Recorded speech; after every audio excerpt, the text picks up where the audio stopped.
So yeah, so you said in 89 Heritage starts.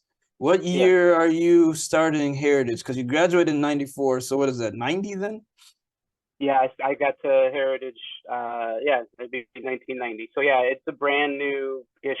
It's an old building, but a brand new concept. Yeah, Wow, so you're like one the basically the second class, I would say, to I think I was be. the second class. I think if Wow. memory serves right, it's second class. Because either 89 or 88, somewhere in there. So it Heritage was a new concept to the township. hmm So based on my perspective again of just like watching you from a distance, this was a big change for you compared to maybe elementary school to middle school. The jump to high school, you really seem to blossom. This is when I really started to see your character shine. Um, there was more peaks and valleys in your personality, where before you were just kind of steady, but now you're like, yeah, you have peaks and valleys of happiness, success, defeat, new experiences, like so many things that you're experiencing. Do you remember a change personally? Yeah, no, I appreciate that. Yeah, I think Mm-hmm. yeah, I enjoyed high school, but it got more real in terms of trying to figure out who I am, as a black man or a black kid or whatever, and so that kind of coming of age, um, my relationship with God, really trying to make sure I had a good uh, kind of grip or understanding on that.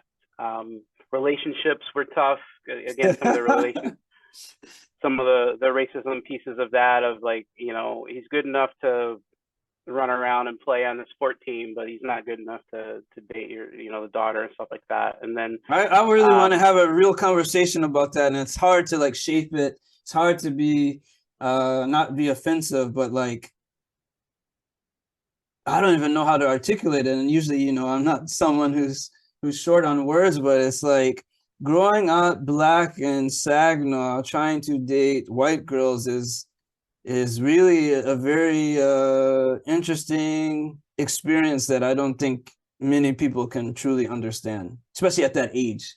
Maybe when you get to college, you might start to date white girls as a black man, or I don't know, later on in life, but just like not knowing that feeling of like, oh, I have a crush and I don't understand why, and you like this person and they seem like they like you, but you can feel that there's some kind of boundary in between you, unspoken, unnamed. And is it racism?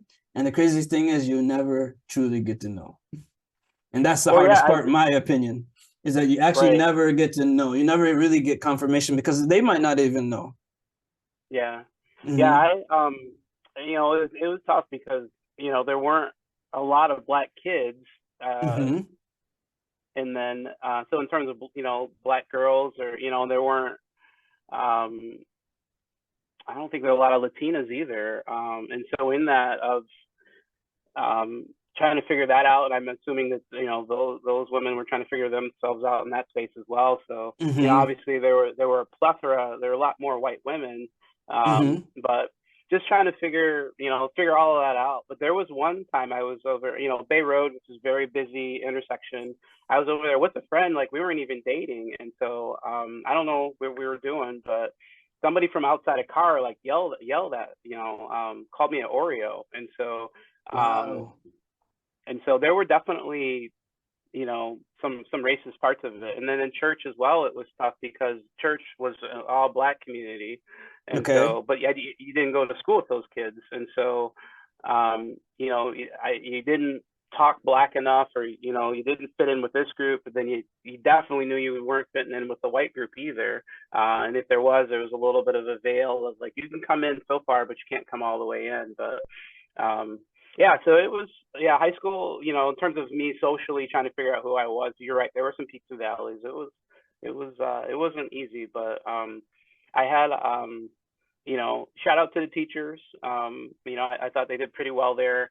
And then I just really found my identity at that time in sport, and then I was starting to get into like student government. So I'm still kind of working with student government here in my job, so in my career. But so yeah, it was, yeah, that's a good question. I appreciate that. Yeah, it was there's definitely some peaks and valleys, but I think I have, yeah, probably because of my faith, I lean more towards the positives of you know, I'm still able to move forward. I was able to get good grades. I was able to, you know, things weren't too crazy at home. You know, we're That's what I still able figured, is that you didn't to travel. really notice it as much as I would. It's like some days my brother's accessible, some days he's not.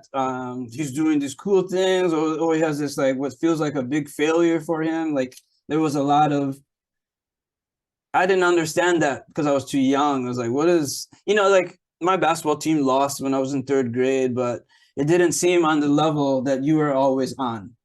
Like it's like, he doesn't like lose at this level. He loses like more monumental, in a more monumental way. More, there's more on the more at stake versus like my little third grade thing. You could, even the size of the trophies, right? Like we had this little dinky trophy, and you bring home this thing, or you don't bring home this thing. So